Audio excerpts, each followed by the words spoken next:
keskkonnasõbralikkust. Selle märgise saavad tooted, millel on väiksem keskkonnamõju kogu toote elutsüklit silmas pidades. Prantsusmaa asevälisminister ütles Euroopa Liidu ülemkogu eel, et Brexiti lepe näib olevat käeulatuses, kuid kindel ei saa selles siiski olla. Ta lisas, et Suurbritannia peaminister Boris Johnson peab saama leppele parlamendi toetuse ning selleks on vaja läbirääkimisi Põhja-Iiri unionistidega, mis ei taota kerget tulla. Põhja-Iiri demokraatlik unionistide partei ongi juba teatanud, et ei saa Johnsoni Brexiti plaani toetada. Kataloonias on iseseisvuslaste liidrite vangimõistmise vastu protestivate meeleavaldajate ja politsei kokkupõrgetes saanud viga juba 80 inimest, neist 46 politseinikut. Kinni on peetud 33 inimest ja 4 protestijat on avaliku korra rikkumise eest ka vangi pandud. Hispaania peaminister kohtub täna Kataloonia olukorra analüüsimiseks Siseministeeriumi ja teiste ametkondade ekspertidega. Protestijad on püstitanud teetõkkeid Kataloonia mitmel suuremal maanteel, nad sulgesid ka Prantsusmaale viiva tee. Sri Lanka politsei pidas riigi lõunaosas kinni Eesti kodanikku, keda kahtlustatakse andmete varastamises pangaautomaadist. Kohaliku politsei teatel peeti kinni veel üks Bulgaaria ja 2 Poola kodanikku. Politsei alustas kriminaalmenetlust pärast seda, kui oli saanud pangalt avalduse, et pangaautomaati on pandud seade, mis võimaldab varastada klientide andmeid. Rohkem uudiseid postimees.ee.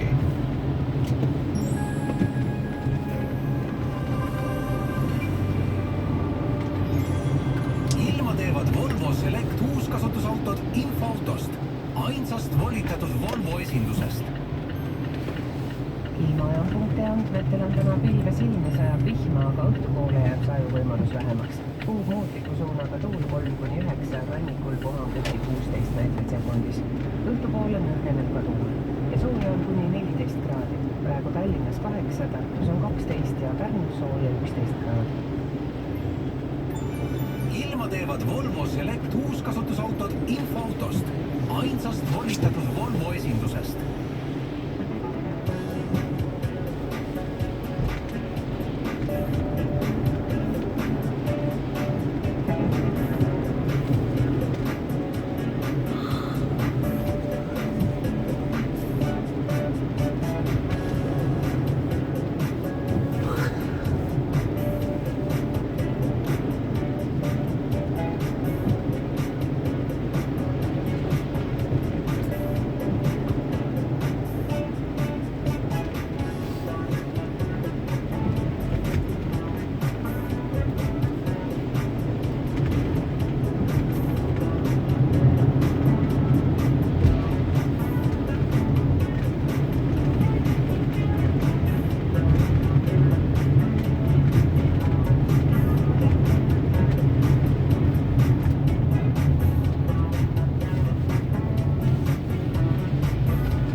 Kell on 5 minutit pooleks läbi.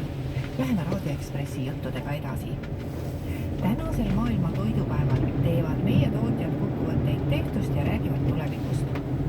Olukorra ja trendide kohta küsis Eesti leivatööstuse tegevjuhi Mai Linnase ja Saku-Orjatehase juhataja Jaan Härbsi käest kommentaari Madis Ligi. Eesti leivatööstuse tegevjuht Mai Linnas, kas leiva ja saia söömine väheneb endiselt või enam mitte? Sellist suurt langust, mis oli siin paar aastat tagasi, eriti just saia tarbimise osas, enam ei ole. Aga siiski eestlaste toidulaud on muutunud, nii et leiva ja saia kui sellised toote tarbimine siiski langeb. Aga mitte enam nii drastiliselt ja mitte enam ühte kindlat toodet puudutavat ehk vahepeal gluteenijad hirmus oli täiesti sügavas languses. Ilmselt inimeste teadlikkus on kasvanud, et gluteen alati ei ole see kõige kurja juur ja ka tootjad on muutnud oma saia, lepikut tervislikumaks. Sinna on lisatud täistera, sinna on lisatud seegneid, tõstetud kiudaine sisaldus, et inimesed nähes, et ka hele sai võib olla tervislik, on taaskord seda tarbima. Nii et pagarid peavad olema järjest mitmekesisema pakkumisega. Jaa, kindlasti. Kui maailma iseloomustab globaliseerumine, siis ka inimese kogevad uusi maitseid ja võib-olla võtsima neid ka siit Eestis meie poelettidel. Et ühelt poolt on see tervislikkus ja teiselt poolt on ka maitsete küllus, mida inimesed ootavad. Et tootearendus käib pidevalt päevast päeva, et pakkuda aina enam ja enam inimestele. Järgnenud ütlevad Sakvale tehase juurde Jaan Arms, kas aktsiisitõmbused on lõppenud ning joogiturg on rahunenud? Joogiturust üldse, kui seda kokku võtta seni, tuleb rääkida eraldi mittealkohoolsetest jookidest ja alkohoolsetest jookidest.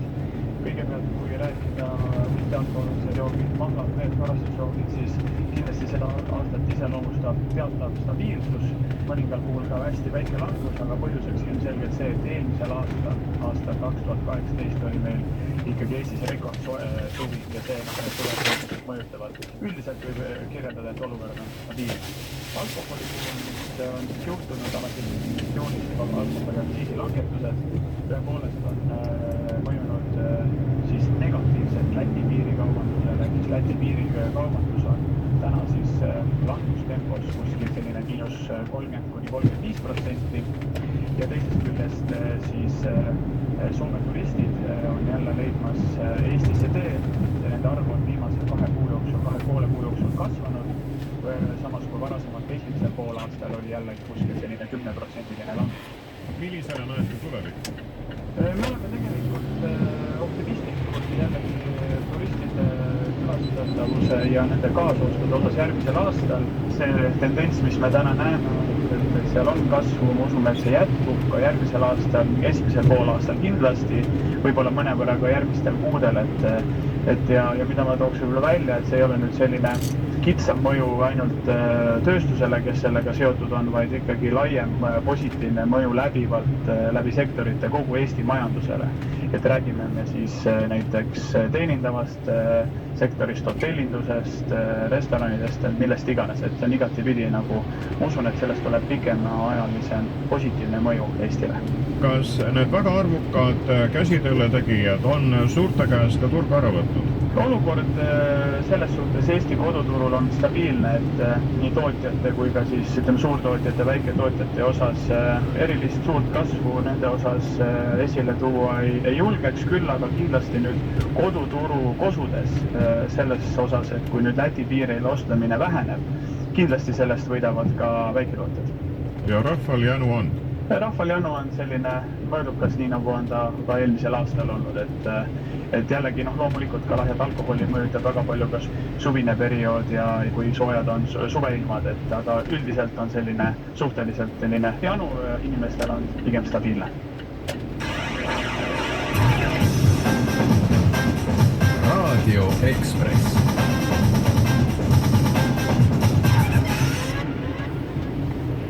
Rae vallavolikogu otsustas Riigikokku siirdunud senise vallavanema Mart Võrklaeva asemel uueks vallavanemaks määrata Madis Sariku, kes seni oli abivallavanem. Rein Pärn ajas uue vallavanemaga ka pikemalt juttu. Kuna olen 7 aastat abivallavanem olnud 3 erinevas koosseisus, siis see, et mulle selline ettepanek tehti, tundus suhteliselt loogilisena. Olete Rae valla asjadega ilmselt väga hästi kursis ja teate kõiki nagu oma viite sõrme ja kas võib siis eeldada, et suuri muutusi toimuma Rae vallas ei hakka? No kindlasti, eks Rae vald on nii suur vald, et seda kuidagi muutustega veel lisaks raputada ei oleks õige. Tegemisi ja toimetamisi on ilma muutmatagi palju. no mis on vallavalitsuse otsustada ja suunata, mis on praegu suuremad asjad pooleli, mida kindlasti plaanite jätkata? Esiteks on uus tervisekeskus selle aasta lõpuks vaja valmis ehitada, järgmise aasta alguses perearstikeskus sisse saata, see on erineva Paida kool näiteks, remont 3. etapp lõpetada ja nii edasi, et ees ootab uus kool ehitamist Järveküla piirkonnas, Kingluse kool, et see on kindlasti üks suuremaid väljakutseid sellega siis hakkama saada, et järgmise aasta septembriks lapsed sees ja nii edasi. Ja muidugi, mis meie suur probleem on, koolid ja haridusasutused tahavad peale selle, et need karbid püsti saavad, et seal oleks ka kvalifitseeritud tööjõud. Et see täna on meil tegelikult väga suur väljakutse, et leida personal nendesse lasteaedadesse ja koolidesse, mida me siin järjest kogu aeg